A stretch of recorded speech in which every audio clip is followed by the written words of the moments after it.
Today we're going to add a Starfield skin to our ROG Ally. Let's get to it.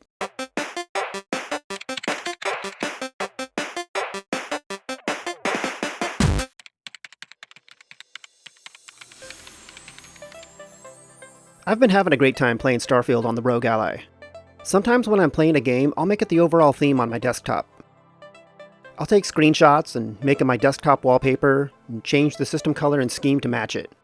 But what if we could take that one step further? That's exactly what we're going to try today. A friend pointed me to this Starfield skin from PopSkin. I was immediately on board. I loved the subtle design and I loved the attention to detail. I was definitely interested. But there were some comments on this and a few of their other skins that mentioned how difficult they were to apply, but I couldn't resist. So I decided to give this one a shot.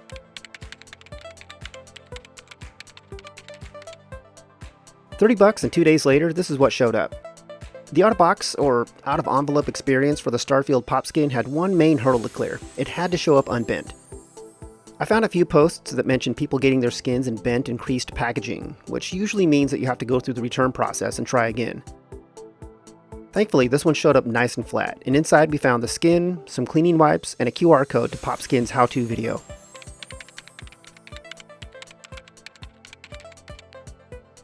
Before we start, let's make sure we have the right tools for the job.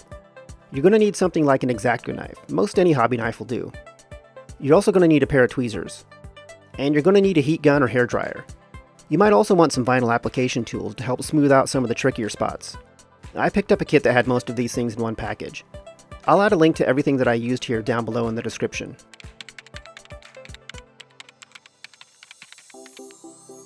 The first thing that you'll want to do is take the excess bits off the front.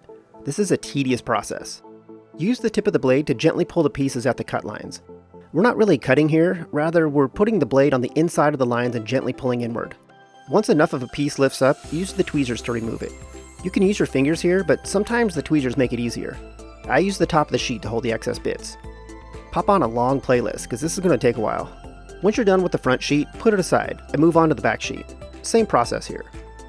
Once you're done with this, peel the main front piece off the sheet and place it face up off to the side. We're going to cut the middle out of that sheet and put the shiny side up against the sticky part of the vinyl, right over the screen section. This doesn't have to be an exact cut, it's more about adding stability when placing the skin to the Ally. Wipe down the white plastic parts of the Ally with one of those cleaning wipes.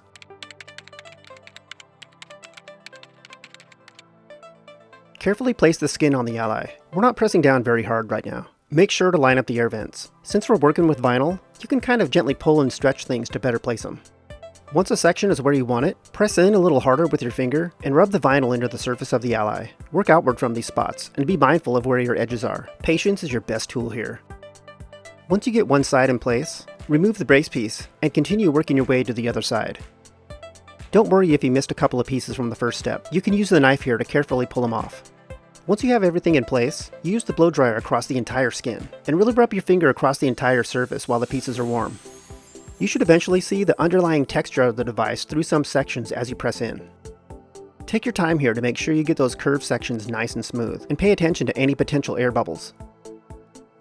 Once we're good here, we'll move on to the back. We're going to make some more stability pieces for the back. Cut some of those graph paper looking pieces into 4 smaller slices. 2 of them are 5x10 and the other 2 are 5 by the width of the whole sheet. Peel off the clear cover and place the shiny side of this onto the sticky side of the vinyl like shown here. Place the back piece on by lining up the center screws. Work your way out from the center towards each side, carefully lining up the vents and screws. Remove the brace pieces along the way. The round handle sections are pretty tricky, so take your time here. No need to rush. Once you're done here, hit it with the blow dryer treatment, just like we did on the front. There's a handful of smaller pieces that you can add, like buttons and edges. I consider these things optional, but the more you add, the more Starfield-y it looks. At first I wasn't going to add any of them, but eventually decided to give most of them a go.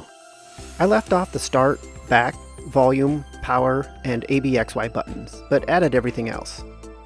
Once all these pieces are in place, hit them with a blow dryer and smooth them all out, and while you're here, run the blow dryer over the whole device one last time.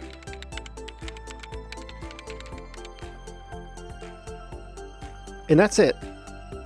Get that desktop wallpaper in place, change that color scheme, and you've now taken your theming skills to a whole new level.